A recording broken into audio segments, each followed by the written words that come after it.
Les pompiers, de plus en plus victimes d'incivilités et d'agressions. Les soldats du feu ont d'ailleurs lancé cette année une campagne « Touche pas à mon pompier ».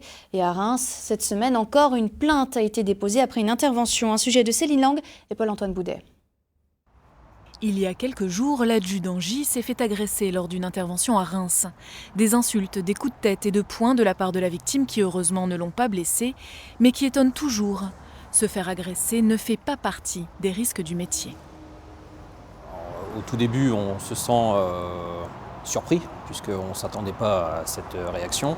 Ensuite, mes collègues ont eu la bonne démarche de maîtriser au mieux la personne très rapidement. C'est pas quelque chose qui est naturel, donc on n'est pas confronté à ça, donc on le fait sur l'instant plus que sur une démarche qu'on a apprise ou quoi que ce soit. L'adjudant J est sapeur-pompier depuis 20 ans. En 20 ans, il a subi 4 attaques qui l'ont marqué.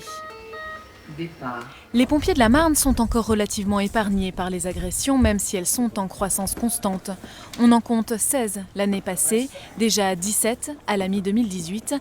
Le chiffre pourrait doubler cette année, de quoi user les personnels.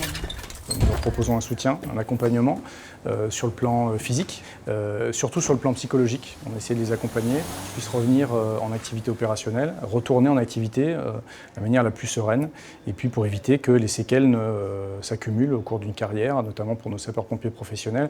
Ne quittez pas, madame, les pompiers sont bien partis. Si les agressions ont lieu sur le terrain, elles ont lieu au téléphone aussi. Canulars, harcèlement, insultes. Pour Marion Enfry, opératrice, il y a des jours plus difficiles que d'autres. Les gens sont soumis au stress, ils attendent une réponse à leur demande, qu'elle soit efficace et rapide.